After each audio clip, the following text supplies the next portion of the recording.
Alright, what's going on, guys? My name is Johnny and we're back here for some more CPC. This week we're going to take on Rob Jr., really good player, and his Dallas Starmies. His team you can see here on the right. Well, there you go. While, no, don't do that. Okay, while my team is right here. So yeah, he is a pretty scary team consisting of Celesteela, Latios, Crocodile, Suicune, Mimikyu, Salazzle, Heracross, Garbodor, Electrode, Torterra. He had Piplup while we battled as well. Nope, not Primplup, Piplup. Cool. Um, yeah, that should be it. My team is familiar, as you all know. I still don't like it, but hey, we gotta rock with it. We're gonna finish this season, and hopefully we'll help to bounce back and invest a lot more time into the CPC than we actually were able to this season. So, here my thought process. Celesteela, giant as threat. I have only Thunderous on my team takes it, and yeah, only Thunderous takes it down, guaranteed. Even that is not Oko, so nothing on my team can Oko Steela or even. The next issue is everything I would have to switch into Celesteela, which would be like Metagross. That's about it. And Porygon 2 probably. Um, or yeah, mostly Metagross and Porygon 2. They can't do shit to it. They get outstalled. So Celesteela is a giant ass problem. I had to work a way around that. Megaladius, honestly, in between Clefable, Metagross, and P2, it's not the. And even Piloswine with Ice Shard and Sneasel to trap it. Like, if it comes good, I mean, it's still a threat, especially late game. If I like all my checks to it get whittled, but Thundy outspeeds it. Like, I don't think it's coming. I don't see it personally. It's still a good mon. Like, if he really wants to switch in or to Roserade, and Thundy is going to bring a Spadef variant, which I could see probably, but or a subtoxic one to deal with P2, but then Magic Art Clef kind of walls it, so he can't bring a set that beats every one of my counters. Crocodile, Scarf Crook can come to Prosciutto Latios, which is one of my bigger threats to his team. Apart from that, maybe a bulky AV set to trap Lati. If Crook comes, it's mainly for Lati. Potentially with Choppleberry, it can take on Thundy. We'll see. Um, but yeah, I don't really. It can come. It has a nice speed tier versus my team. It can knock off the P2. It can just do stuff, but it needs Aerial Ace to work, and I don't know, not convinced. Suicune, big ass threat. My water resist is Arladios and Roserade. Both are special attackers. Both get set up on like crazy with it. Especially Ladios if I don't run Trick. Which, fun fact, I don't. I also have Thundy to revenge it. So I had to work out something to beat Coon as well. Roarcoon is possible to deal with potential Calm Mind Clef. But he has a Salazzle and a Steela and a Garbodor. So Calm Mind Clef is not the way to go. In my opinion, because like, yeah. Continue. Mimikyu.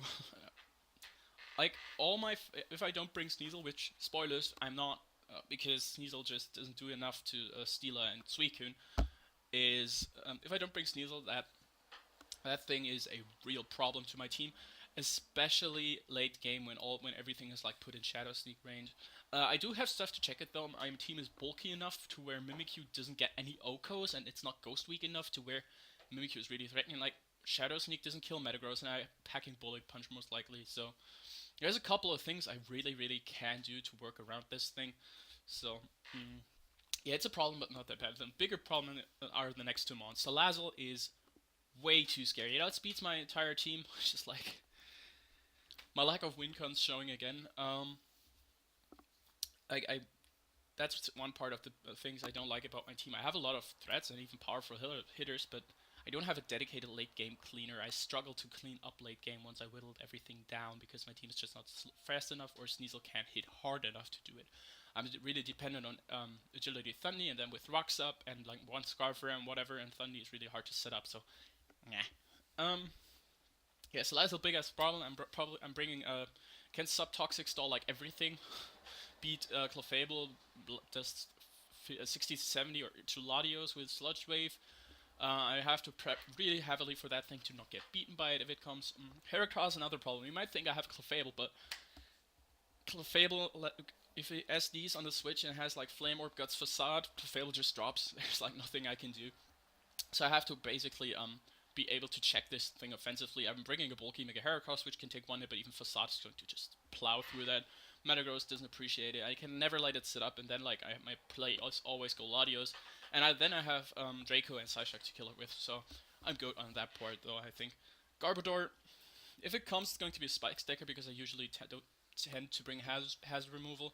So spikes are pretty decent versus my team. Rose Raid isn't an unlikely bring, so I don't expect T-spikes.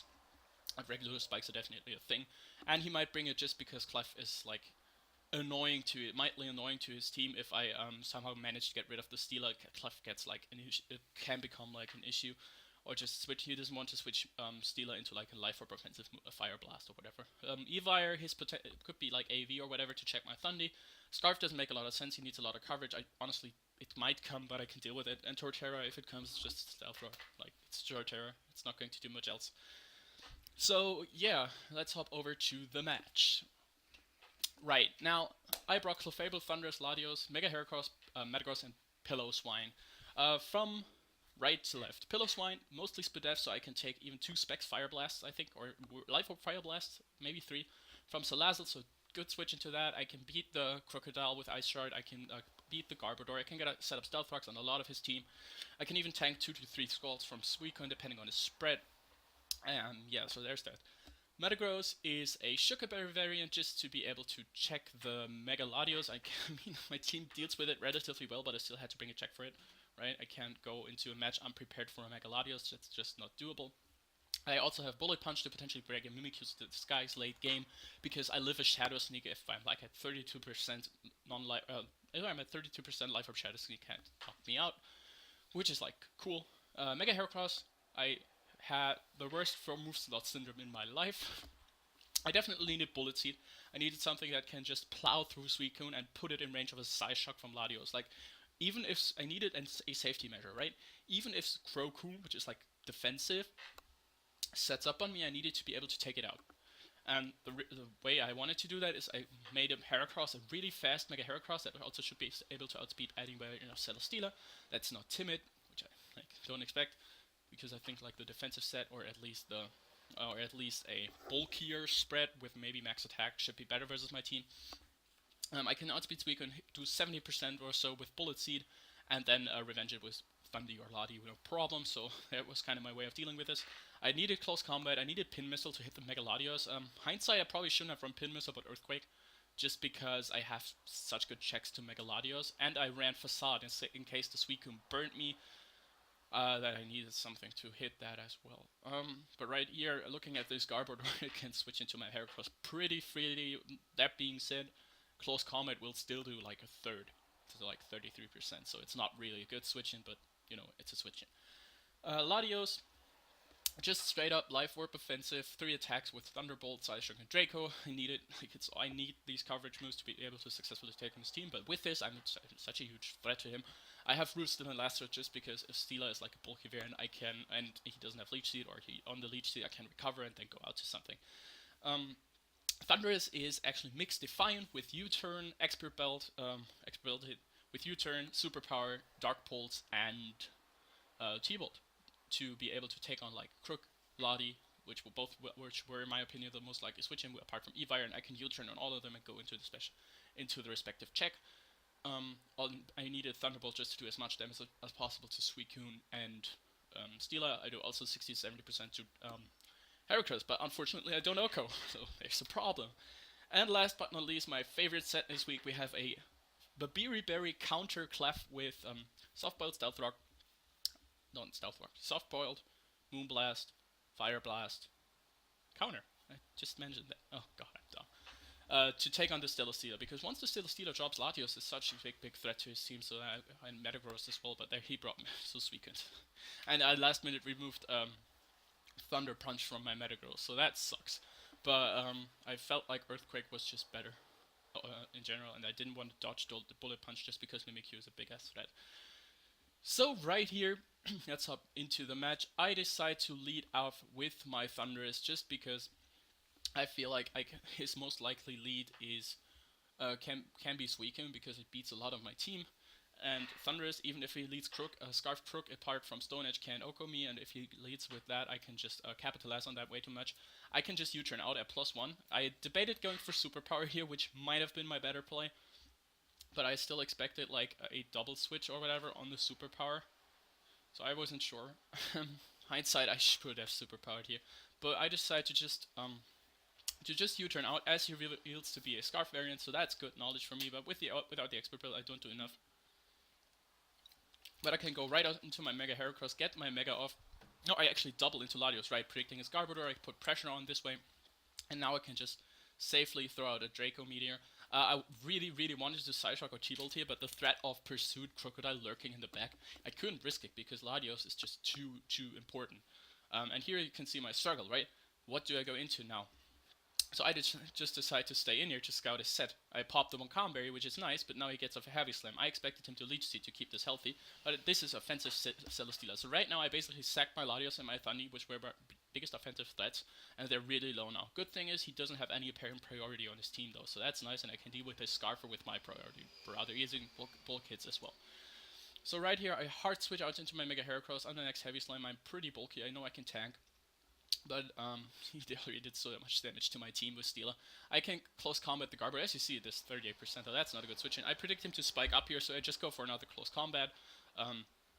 He kind of needs the hazards, and I have way too obvious switch-ins to right off Gunk Shot, so goodbye Garbodor. That's nice. I get Aftermath. I knew I can tank, but now Heracross just is like death fodder to this Salazzle. I stay in though in case he's like a sub variant. I didn't want to give it a free sub, and I can go into Pillow Smite now, and on his expected switch to Suicune or Steela, I just double into Latios because I expected him, like, rocks are nice, definitely, but I expected him to go to Steela or Latios on my Pillow Swine because they are really safe switching and can start get some pressure back on my team or start setting up or whatever. He actually, I think, expected my Metagross to come in on his. I don't know what he expected there. I don't really get the double onto that. Yeah, but yeah, I double. As you can see, this works out for me because I'm in with my Latios now and on Circle. I'm like, cool, I can just kill it. But this is way too important for him to kill, right? And if I get the kill, because this is his way of breaking apart my core. So I'm just like, I can kill this now with Draco, which is like, Draco plus Burn guaranteed kills. Psyshock obviously knocks him out. But my I was like, he is going to go into Steela or Truck here. He should not stay in. So this is a bit of a 50-50, right? In my mind, I've thought about this for a long time. So I decided, even that my play was to recover, just because I didn't think I wanted to risk this. And in case he goes Crook, I can live a pursuit. So I force another 50-50 right there. And just can, I basically force another 50-50 and when I get the kill. And if he goes Celesteela, with a not -2 T-Bolt, I can beat Celesteela. So I felt like Recover was my play. The other potential play might have been Dracoing, but you saw how much I struggled with beating the Celesteela early on in the game. So I decided to stay in here and recover. Let's see how this turns out. And he goes for a feint. So it wasn't a 50-50 after all. He gave the Heracross priority. Really, really good prep on his part. Props to Rob for this set. And now it's looking bad, because both my fast mons than Thunderous and Latios have been terribly whittled down early game, and I can't knock this thing out from the health it's at. So I'm in a terrible, terrible position right here. I have to go into my Clef. He couldn't set up though, which is the good part, which means I can still take a Facade. And I just decided to go for it, reveal the counter here. Moonblast wouldn't have KO'd and he might have swept my entire team, so I didn't want to risk that. And even if he goes into this, I click counter again. I don't think he has another play than to stay in and risk it, and I knock out the Celesteela, which is huge. But at this point, Heracross can just come in and kill me. It's like, even if I had gone to like Metagross, the Celesteela would have just either killed me or weakened me severely, or he could have just gone into Suicune, walled me, set up, and won the game that way. So at this point, with the Feint Heracross, I basically lost the game. And as you can see, the Feint Heracross is just going to clean up the game right here. Metagross still tanks a hit, so he makes the good player switching out to Suicune. As you said, I don't have Thunder Punch, so I just go for Meteor Mash, attack rises, and maybe into Earthquake. Earthquake to weaken this enough, but there's no way I beat this Suicune, and he even gets the burn. So yeah, that's GG. I'll just skip through these remaining parts. But yeah, nothing I could do versus this Feint Heracross. If I got Bullet Punch crit into Ice Strike crit maybe, but he makes the good plays, and yeah. So Heracross just sweeps me. I lose 4-0 to Rob Jr., which I'm not mad. He's one of the best players out there, and Feint Heracross really caught me off guard. I mean, I know Heracross gets Feint, but I've never actually seen it used. But it makes sense versus my team just because my offense is so easy to whittle down. I don't know. he Heracross outspeeds the majority of my team, and then with priority it just beats my fast stuff. So there was nothing really I could do versus his set. Um, that being said, I still a really good game to to Rob Jr. Props for that set. I had hoped that counter Clef could be come in a bit more clutch than it actually did, but it did kill the Steelers, so it did what it needed to. But this set really caught me off guard. Had I known this, I probably should have played differently with my offensive threats and preserved them a bit more. But that's just my team struggles to bring in the offensive threats safely, which is like something I noticed throughout this season. I have like good bulk and good offense, but I really struggle to get in like Thunderous and Ladi on free switches. I have to pull like doubles and keep predicting every time for my team not to lose all momentum I create. So yeah, but I kind of past making transactions and saving everything now, so I'll just rock out this season and hope to bounce back next season. So yeah, that's my match versus Rob Jr. I hope you enjoyed. This was finally the kind of recording I wanted to do because usually I slept on team analysis and all this shit way too much this season, but I wanted to do more of those, but unfortunately I just didn't have the time. It'll change soon though, so I'm really happy with this. Glad you enjoy. I hope you enjoyed the video. Glad you've come out to watch it. Cheers, I'm out.